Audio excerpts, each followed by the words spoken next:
السلام علیکم فرینڈز.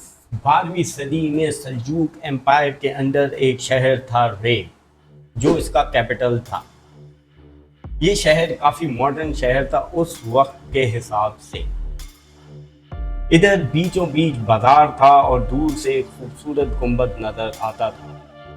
چھوٹی چھوٹی گلیاں تھیں اور مٹی کے گھر بنے ہوئے تھے. مگر یہاں پر کچھ عجیب و غریب واقعات ہونا شروع ہو گئے. جیسے کہ سلجوق کمانڈر جب سوتے وہ صبح اٹھتے تو دیکھتے کہ ان کے بستر کے قریب ایک ڈیگر پڑا ہوتا، یعنی ایک چاقو پڑا ہوتا، اور ادھر ہی ایک پرچی ہوتی. اس پر لکھا تھا کہ اگر آپ لوگ ہماری بات نہیں مانو گے تو اگلی بار یہ چاقو تمہارے سینے میں بھی ہو سکتا ہے. حکمران کھانا کھاتے تو وہ اسی وقت مر جاتے. بعد میں پتہ چلتا کہ ان کے کھانے میں کوئی زہر ملا کے چلا گیا. اور یہ سب بند دیواروں کے بیچ میں ہوتا تھا، یعنی جو لوگ یہ کرتے وہ جانتے تھے کہ دیواروں سے آگے کیسے نکلنا ہے، قلعوں کی دیواریں کیسے بھانگنی ہیں. یہ سب کر کے وہ گلیوں سے ہوتے ہوئے پہاڑوں کی طرف چلے جاتے. سلجوق فوج وہاں پر دیکھتی رہتی مگر انہیں کوئی نہیں ملتا. پہاڑوں میں ایک قلعہ تھا جس کا نام تھا قلعہ الموت. یہ ادھر جا کر پناہ لیتے. انہیں کہا جاتا تھا حشاشینز، جو بعد میں ویسٹ میں اسیسنز کے نام سے جانا گیا، جسے آج بھی اسیسنز کہا جاتا ہے. اور انہی اسیسنز پہ ایک مشہور گیم بھی بنا جس کا نام ہے اسیسنز کریڈ. 700 فٹ کی اونچائی پر یہ قلعہ الموت حسن بن صباح کا تھا، اور یہ اسیسنز حشاشینز حسن بن صباح کے فالوورز تھے. حسن بن صباح جو کہ ایک مشہور ماسٹر اسٹریٹجسٹ تھے، وہ ایک علم یافتہ انسان تھے جو اس قلعے میں رہتے تھے. انہوں نے اسی قلعے میں ایک لائبریری بھی بنا رکھی تھی. وہ خود نظاری اسماعیل کمیونٹی کے لیڈر بھی تھے. مارکو پولو جو کہ 13ویں صدی کا ایک مشہور ایکسپلورر اور رائٹر تھا، اس نے بھی اپنے بک دی ٹریولز آف مارکو پولو میں حسن بن صباح کا ذکر کیا. بقول اس کے حسن نے اس قلعہ الموت میں ایک مصنوعی جنت بنا رکھی تھی جہاں حسین لڑکیاں تھیں اور وہ سب کچھ تھا جو جنت میں ہو سکتا ہے. وہ اسیسنز کو جنت میں لے کے جاتا، اپنی مصنوعی جنت میں، جب وہ حشیش کے نشے میں ہوتے. اور بعد میں جب انہیں ہوش آتا تو حسن کہتا اگر تم میرے لیے کام کرو گے، میرے لیے جان دو گے تو یہ جنت تمہیں پھر سے مل سکتی ہے.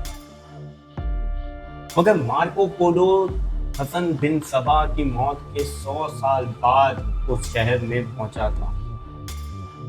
ہو سکتا ہے کہ یہ سب کہانیاں ہوں جو کہ مارکو پولو کو بتائی گئی ہوں. بہرحال مارکو پولو نے اپنی بک میں حسن بن صباح کا ذکر old man of the mountain کے الفاظ سے کیا، اور اسی نام سے ویسٹ میں حسن بن صباح کو ابھی تک جانا جاتا ہے، old man of the mountain. حسن بن صباح سلجوقس کے خلاف اس لیے تھے کیونکہ وہ ایک اپنی ریاست بنانا چاہتے تھے. وہ سلجوقس کو اپنی زمین سے بھگانا چاہتے تھے اور ان کی جگہ اپنی حکمرانی چاہتے تھے. اسی لیے انہوں نے ان ٹرینڈ اسیسنز کے ذریعے سلجوق حکومت کے بڑے بڑے وزیر اور کمانڈرز کو ٹارگٹ کرنا شروع کیا. یہاں مسئلہ یہ تھا کہ حسن بن صباح کے فالوورز کی تعداد کم تھی اور سلجوقس کی تعداد بہت زیادہ تھی. اسی لیے انہوں نے یہ اسٹریٹجی بنائی کہ میں اپنے اسیسنز کے ذریعے سلجوق حکومت کے کمانڈرز، حکمران اور وزیروں کے دل میں ایسا ڈر ڈالوں گا کہ یہ خود ہی ڈر سے چلے جائیں. اور ایسا ہوا بھی. حسن بن صباح نے اس قلعہ الموت سے اپنی ریاست چلانا آہستہ آہستہ شروع بھی کر دی. اب سلجوقس بھی ہاتھ پہ ہاتھ دھرے تو نہیں بیٹھتے. انہوں نے فیصلہ کیا کہ قلعہ الموت پر قبضہ کیا جائے. سلجوقس نے اپنی فوج اس قلعے کی طرف بھیجی، مگر یہ قلعہ پہاڑ کی اونچائی پہ تھا. ڈیفنس کے اعتبار سے یہ ایک زبردست پوزیشن تھی. سلجوقس پہاڑ تک پہنچے بھی نہیں، انہوں نے قلعے کو دیکھا بھی نہیں، اس سے پہلے ہی وہ بھاگ گئے، کیونکہ اس کے آس پاس حسن بن صبا کے اساسنز اور فدائین اس کی رکھوالی کرتے تھے، جنہوں نے سلجوق فوج کو واپس بھاگنے پر مجبور کر دیا۔ مگر اب باری تھی حسن بن صبا کی۔ انہیں پتا چلا کہ سلجوق حکومت کو یہ مشورہ ایک وزیر نے دیا ہے۔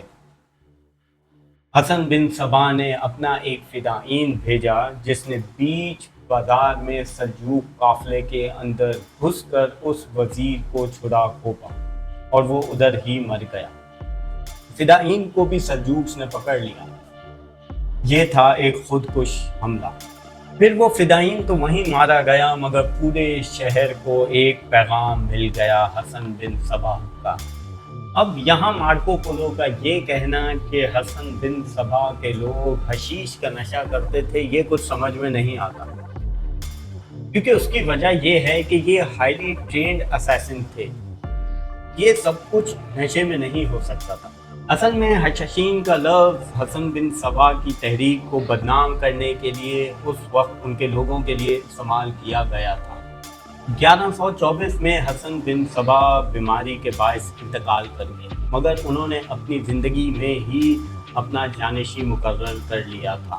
ان کی تحریک تقریباً 100 سال تک چلتی رہی، یہاں تک کہ صلاح الدین ایوبی پر بھی 2 حملے ہوئے، مگر انہوں نے حشاشین کے ساتھ معاہدہ کر لیا۔ آخر کار ہلاکو خان کے منگوز نے اس قلعہ الموت پر قبضہ کیا اور اسے جلا دیا۔ یہ قلعہ آج ایران میں واقع ہے اور اس کی دیواریں اپنی کہانی خود سناتی ہیں۔ اب آپ جان گئے ہوں گے اساسنز اور ان کے سربراہ حسن بن صبا کے بارے میں، old man of the mountain. دوستوں، آپ کے نزدیک مارکو پولو نے جس جنت کا منظر پیش کیا اپنی کتاب میں، کیا وہ واقعی قلعہ الموت میں موجود تھی؟ کامنٹ کر کے ضرور بتائیں کہ آپ اس کے بارے میں کیا سوچتے ہیں۔ میں ہوں علی کشمیری اور ملتے ہیں آپ سے اگلی ویڈیو میں۔